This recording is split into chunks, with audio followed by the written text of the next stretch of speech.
आगे कोरोना की तीसरी लहर की रफ्तार अब थमने लगी है। प्रदेश में अब कोरोना से स्वस्थ होने वाले मरीजों की संख्या दोगुनी हो गई है। पिछले 24 घंटे के दौरान 1821 नए कोरोना संक्रमित पाए गए हैं। इस दौरान राज्य में 4829 संक्रमित लोग स्वस्थ हो गए हैं। 1,05,268 सैंपलों की जांच की गई, जिसमें सिर्फ 6 जिलों में संक्रमितों की संख्या 100 से अधिक रह गई है। उनमें पटना जिले में सर्वाधिक 224, बेगूसराय जिले में 113, भागलपुर जिले में 185, पूर्णिया जिले में 120, सरसा जिले में 103 और समस्तीपुर जिले में 102 शामिल हैं।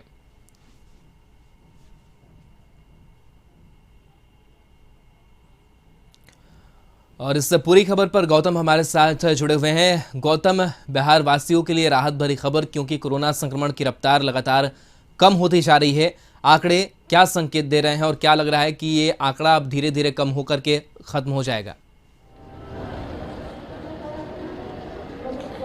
देखिए, संक्रमण का खतरा तो कम होते ही रहा है, वो आंकड़ों के अनुसार ये दिख रहा है।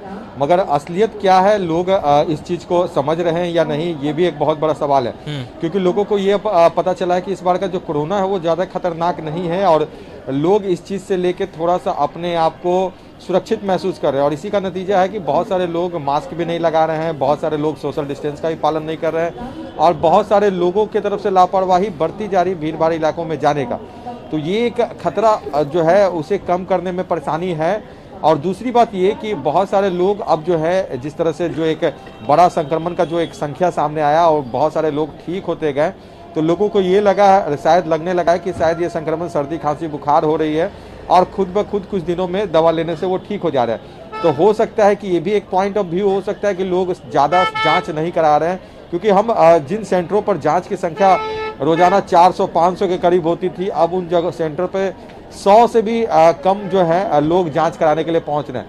तो ये भी एक आंकड़ा कम होने का एक कारण हो सकता है कि ये स्थितियां जो है दिख रही है। हालांकि देखिए, आंकड़े कम हुए हैं, लोग सावधानी जो है वो बरतना शुरू किए हैं, जिसके कारण से जो है स्थितियां। हम पटना जंक्शन के अंदर आपको ले चलते हैं और वहां पर आपको हम दिखाते हैं कि वहां पर जो जाँच का जो जगह बना हुआ है, उन जगह पर जो है कैसी तस्वीर है, लोग जांच कराने के लिए आ रहे हैं या नहीं। क्योंकि ट्रेन अभी कुछ देर पहले आई, लोग निकले बाहर, वह कितने लोग जो हैं यहाँ पर जांच कराने के लिए रुके, क्योंकि ये भी एक बहुत जरूरी है कि जांच लोग कराने के लिए आ रहे हैं कि नहीं। सुबह से जांच तो शुरू हो गई है, ट्रेन भी आई है, लोग आ रहे हैं जांच कराने के लिए। हाँ, जिनको शक होता है वो आते हैं, जिनको नहीं होता वो नहीं आते। और अब में कितना अंतर हो गया है? बहुत ज्यादा अंतर हो गया, बहुत कम ही लोग जांच कराते हैं। मतलब 100 का अगर एक आंकड़ा रखा जाए तो 100 में पहले कितना जांच कराते थे और अब कितना? अब बहुत कम लोग कराते हैं। अभी 10 को करवे किए अभी तक में। सुबह से अभी तक 10। कितने बजे से ये जांच शुरू हुआ? 6 बजे से। 6 बजे से। हाँ, यानी लोगों की संख्या पहले जो ज्यादा थी, जब संक्रमण शुरुआत हुआ था उस समय ज्यादा लोग आते थे, अब कम आ रहे हैं। अब कम आ रहे हैं लोग। पॉजिटिव भी कम मिल रहे हैं। पॉजिटिव तो निकल नहीं रहा है, अभी नहीं निकल, सुबह से अभी तक एक भी नहीं, तो 2-3 दिन से नहीं निकल रहा है। जो केसेस हैं वो तो कम हुए हैं, मगर लोग भी जो है जांच, जो पहले जो संक्रमण का जो खतरा बढ़ा था उसके दौरान जिस तरह से वो उनमें जो एक डर हो गया था, उस डर से थोड़ी सी उनको राहत मिली है, क्योंकि संक्रमण इस बार जो है उतना खतरनाक नहीं है। और इसी को लेकर बहुत लोग जांच भी नहीं करा रहे, क्योंकि पिछले बार सेकेंड वेव में जो तस्वीरें थी वो तस्वीरें बहुत ही अलग थी। लोगों को कोरोना होने के साथ ही जो है कुछ दिनों में उनका असर वो होने लगता था, चेस्ट इन्फेक्शन, और बहुत ज़्यादा स्थिति खराब होने पर जिस तरह से लोग की मौत हुई और लोगों ने जिस तरह से अपने परिवार को खोवा, उन तमाम चीज़ों से लोग इस बार डरे थे। मगर इस बार का कोरोना संक्रमण जो है वो कमज़ोर रहा, और जो सरकार ने जो वैक्सीनेशन देने का एक जो बड़ा अभियान चलाया था, उसका एक फ़ायदा हुआ कि लोगों को जो है इस बार का कोरोना जो है ज़्यादा घातक नहीं उसे नुकसान पहुंचा सका, और लोग जो है इस बार ज़्यादा गंभीर रूप से बीमार नहीं हुए थे, जिसका कारण जो है ये एक स्थिति में सुधार हुआ। मगर लोग डरे थे, स्थितियां जो है बिगड़ी थी तो लोग डरे थे, और लोगों ने जांच भी कराना शुरू किया। मगर अब लोगों में जो है ये थोड़ा सा डर कम हुआ है, लोग जांच भी कम। बिल्कुल, तो डर जो है वो कम हुआ है। लेकिन गौतम, राजधानी पटना के साथ साथ कुछ और जिलों की बात कर ले, 5-6 जिलों की, जहां पर काफी ज्यादा आंकड़े पहले आ रहे थे, लेकिन अब 100 से के आसपास जो आंकड़ा है वो वहां पर पहुंच रहा है। तो राजधानी पटना के साथ साथ बाकी जिलों के आंकड़ों की अगर बात करें तो वहां भी किस तरीके के हालात जो है वो नजर आते हैं? क्योंकि सिर्फ राजधानी पटना से ही हम पूरी संख्या या फिर कह सकते हैं कोरोना की रफ्तार को हम डिसाइड नहीं कर सकते हैं, तो बाकी जिलों का भी हाल क्या कहता है?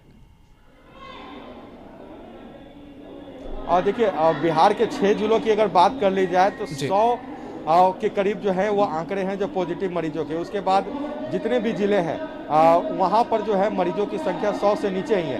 पटना में 224 था, जो 2500 के करीब जो है मरीजों की संख्या पहुंच चुकी थी। बिहार में 6000 से अधिक मरीज रोजाना मिलने लगे थे। अब जो है 4000 के करीब जो है 4500 के करीब जो है मरीज राज्य में एक्टिव है। और ये जो कहा जा सकता है कि आंकड़ा एक सूचना जो आ रही है सामने, वो खुशखबरी की तरह ही देखी जा रही है, क्योंकि संक्रमण घट रहा। पाबंदियां जिस तरह से लगाई गई, बहुत सारे काम को रोका गया, शादी विवाह, घूमना फिरना, ऑफिसेज बंद है, स्कूल में ताला जड़ा हुआ है, तो बहुत सारी गतिविधियां रुकी हुई है। और आंकड़ा अगर कम होगा तो सरकार उन पाबंदियों में छूट देगी और लोगों को इस छूट का इंतजार है। जब तक कोरोना का संक्रमण पूरी तरह से समाप्त नहीं हो जाता, खतरा समाप्त नहीं होता, तब तक सरकार कोई रिस्क नहीं लेगी, क्योंकि फिर से ये संक्रमण बढ़ने में ज़्यादा समय नहीं लगता। बहुत तेज़ी से इसका स्प्रेड होता है और लोग बहुत जल्द संक्रमित हो रहे हैं। तो ये सरकार के मॉनिटरिंग में है। जैसे स्थितियां बदलेंगी, सरकार गाइडलाइन में छूट देगी और लोग को जो पाबंदी के बीच अभी समय बिताना पड़ रहा है, नाइट कर्फ्यू में समय बिताना पड़ रहा है, उन तमाम चीज़ों में उनको रिलैक्सेशन दिया जाएगा जरूर। जी चलिए, बहुत बहुत शुक्रिया गौतम तमाम जानकारी के लिए। तो गौतम स्टेशन पर मौजूद थे और बता रहे थे कि किस तरीके से वहाँ पर जांच हो रही है और जो वहाँ पर जांच की भी जा रही थी वहाँ पर काफ़ी कम संख्या में लोग पहुँच रहे हैं और पॉजिटिव भी ना के बराबर मिल रहे हैं। एक अच्छी खबर है।